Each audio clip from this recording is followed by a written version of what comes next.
the Hadith 990. So I'll add to that and then we'll go to the discussion. Hadith 990. Ibn Abbas radiyallahu anhuma, may Allah be pleased with him and his father, reported, the Prophet sallallahu alaihi wasallam said, no man must be alone with a woman except in the presence of her mahram. No woman should travel except in company of a mahram. A man said, O Messenger of Allah, I have been enrolled for such and such expedition, and my wife left for Hajj. He sallallahu alaihi wasallam said to him, go and perform Hajj with your wife. Al-Bukhari and Muslim. Right, so for the sayings, which is that the woman should travel just for safety, that saying, which is the fourth one, we're not going to be discussing and dealing with this. And the third one, just to do with 24 hours, because we have the hadith, which is Masirata Barid. It doesn't just say 24 hours, day and a night, so we're not going to discuss that. It's only the one which talks about the Hajj.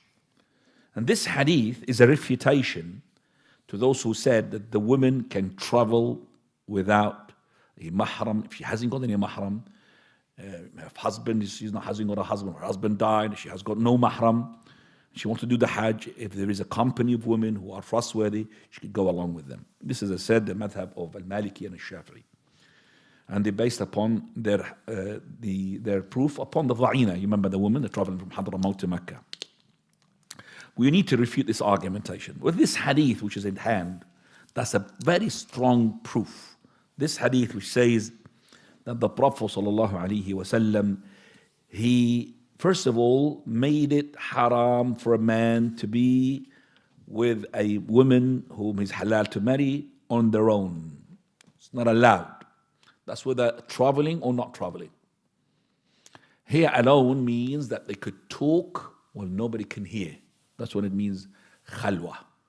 So for those people who say, I'm taking a woman in a car, wherever you can see her in the car and all of that, so there is no khalwa, not correct. If you can speak to her and people can't hear you, that's called khalwa. Okay? That's called khalwa. That's why we say to the potential husbands and wives, and when they're not allowed to talk to each other on their own, it has to be a third party. Because the shaitan is there. So it has to be a third party listening. It doesn't matter the third party here, whether it's a male or a female. So a person can see the potential wife with her mother. No problem, because there's no khalwa here. They're on their own. We're not talking about traveling here. We're talking about khalwa.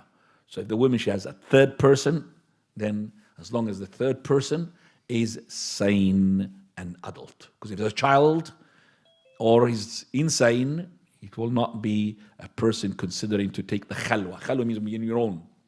So if she had a woman and had a child with her, even if it's sane, and talking to a man, no, because the child doesn't know what you're talking about. It has to be an adult knowing what you're talking. So you're not going to be you and her fall into the haram.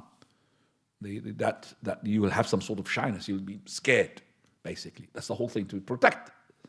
Because the shaitan is there, is always there. Then he says, وَلَا تُسَافِرُ الْمَرْأَةِ إِلَّا مَعِي. And the women should not travel except with a mahram. Just like this. As soon as the man heard this, he said, Messenger of Allah, my wife, she went to Hajj. That's a hadith to kill the whole argument. My wife is going to Hajj.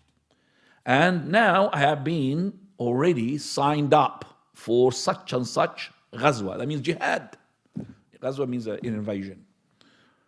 So I'm going to go to such and such to go and invade. I've been registered now. I've been called for jihad. Jihad is very important here.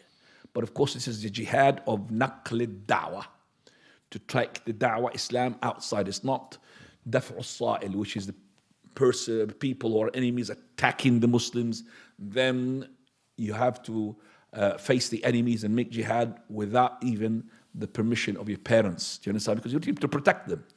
It's different from you're making to transfer Islam to the lands of the non-Muslim. That's something else. This is the jihad that it is. Okay, so this jihad now, the Prophet ﷺ, that this man, so he's talking about, he is making that I have been called for jihad, Messenger of Allah.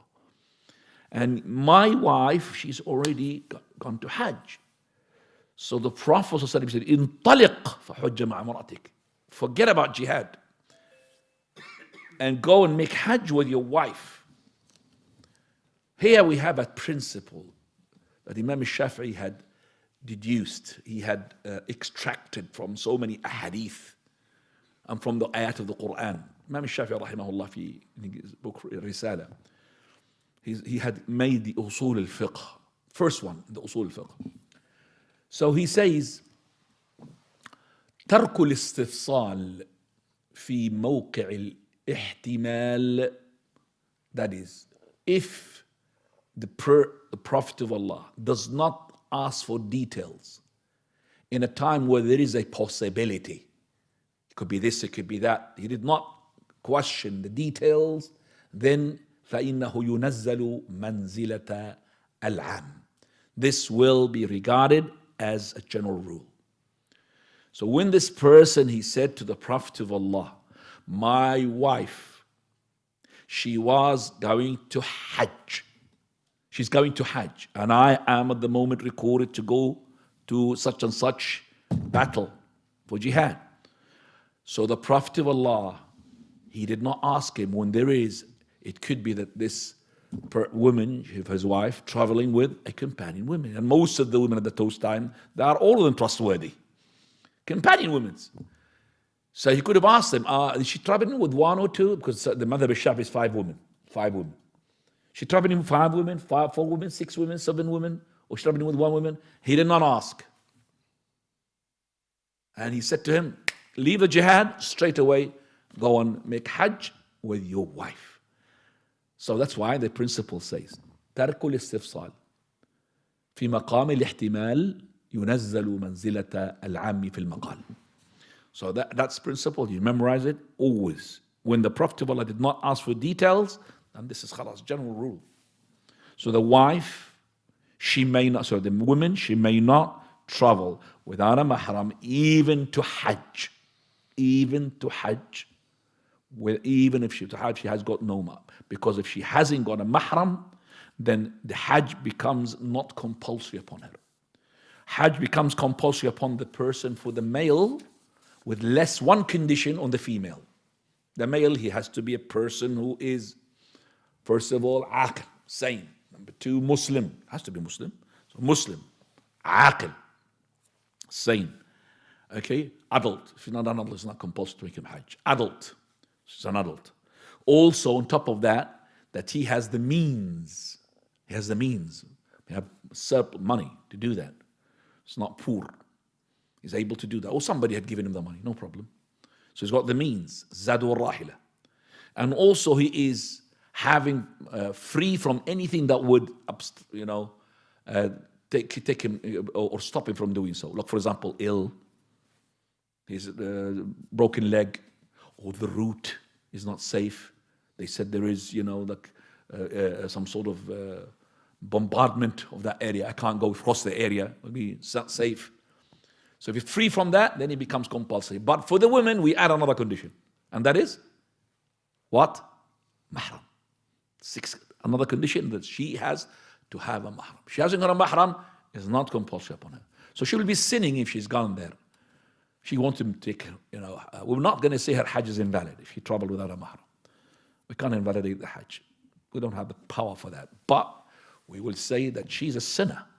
Because لا تؤمنوا من كانت تؤمن بالله واليوم الآخر لا تسافروا مسيرة يوم وليلة أو مسيرة بريد من غير ذي محرم. She can't make a traveling journey without a mahram. And as I said, this is the strongest opinion, and this is the opinion of the majority of the scholars. Right, now, after we have said, well, alhamdulillah, what we have said, we say that this nahi, prohibition, is according to what we see, it is the outcome of those ahadith, the woman, she's not allowed to travel without a mahram.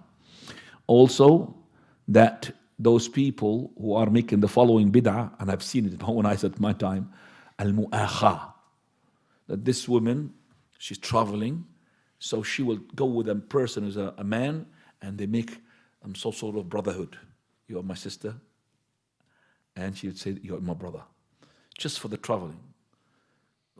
This is, we used to do it. I know it. My time used to do it. Akhitu, khalas, he's my brother now. Why, my brother, why, he's going to be, you could take off your hijab on him in front of him and all of that. Subhanallah. This is how the shaitan, they do these things for them. This is called bid'ah, ya ikhwani. طيب. Also the second hadith, we have just know as well that the woman, she regardless of she got a money and all of that, Hajj will not be compulsory upon her unless she has a mahram. طيب.